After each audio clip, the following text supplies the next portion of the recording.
नमोस्तु निवेदन करते प्रश्न पूछ रहे हैं, वसुदैव कुटुंबकम की जैन धर्म में क्या परिभाषा है? क्या हम इस परिभाषा को मानते हैं?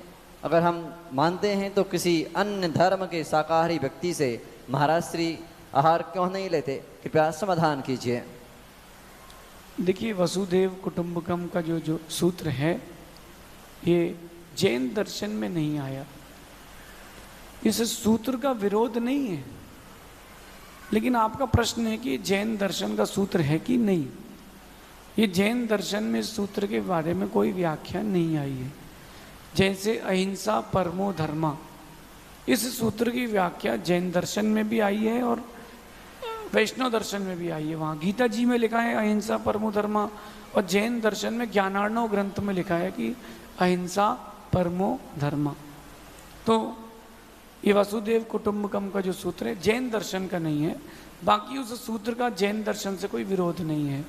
रही बात आहार देने की, तो देखिए, त्रिविध वर्ण के लोग आहार देने के पात्र हैं, लेकिन मर्यादा में नियम पूर्वक जो देता है वो पात्र है। पहले कोई डिवाइडेशन नहीं था कि जैन के यहाँ आहार होंगे। आहार पर निकलते थे और भोजन जहाँ शुद्ध मिलता था वहाँ शुद्धि, वहाँ प्रक्रिया के साथ नवदा भक्ति के साथ आहार लेते थे। पद्म पुराण जी में आया कि राम जब जंगल के लिए गए, उन्होंने ब्राह्मण क्या भोजन किया। मतलब साफ है कि उस समय लोग शुद्ध भोजन ही बनाते थे। गौतम स्वामी ब्राह्मण रहे, हमारे अंतिम केवली जम्बू स्वामी वैश्य रहे, समंतभद्र स्वामी छत्री रहे, 24 तीर्थंकर हमारे छत्री हैं। तो तीनों वर्णों के लोगों से आहार लेने का कोई निषेध नहीं है, लेकिन आज के परिप्रेक्ष्य में देखा जाए तो नियम पूर्वक, उनकी श्रद्धान पूर्वक आहार लिया जाएगा, और ये निर्णय आचार्यों का है, हमारा नहीं है।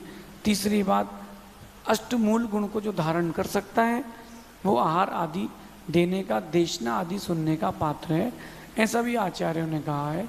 सप्तव्यसन का त्याग करके भी वो कर सकते हैं। हमने बहुत सारे लोगों को जैन दर्शन की ओर परिवर्तित किया है। अगर कोई और भी आना चाहता है तो जैन दर्शन में निषेध नहीं है, लेकिन मर्यादा और नियमावली का पालन पूर्ण रूप से करेगा तो।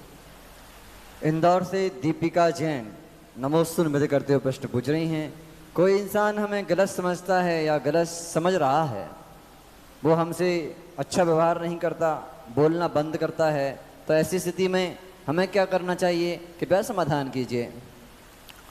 देखिए, ज़्यादा किसी चीज़ के पीछे लगे रहो तो वो चीज़ बड़ी दूर भाग जाती है। मैं कहता हूँ कि थोड़ा स्पेस दें, थोड़े दिन की दूरियां रखेंगे तो उस नज़दीकी का आनंद रहेगा। आप क्या सोचते हैं कि उससे तुरंत बात कर लूँ, वो आज ही मान जाए, हमारे परिवार का है, हमारा रिश्तेदार है? नहीं, थोड़ा स्पेस दें, उसको अपनी कमी महसूस होने दें। जिस दिन उसको आपकी कमी महसूस होगी, उस दिन वो चल के आपके पास आएगा।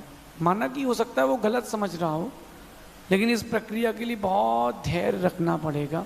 एक बात मैं आपसे अपने अनुभव से कह रहा हूँ, मुझे भी बहुत सारे लोगों ने गलत समझ लिया, लेकिन मैंने कभी उनको अपने बारे में क्लियरिटी नहीं दी। वक्त आता है, वक्त उसको स्वयं क्लियर करता है, और उसके लिए बहुत धैर्य रखना पड़ता है कि चलो भैया, कब क्या आएगा, कैसा आएगा, वक्त के साथ थोड़ा सा कॉम्प्रोमाइज़ करना पड़ेगा।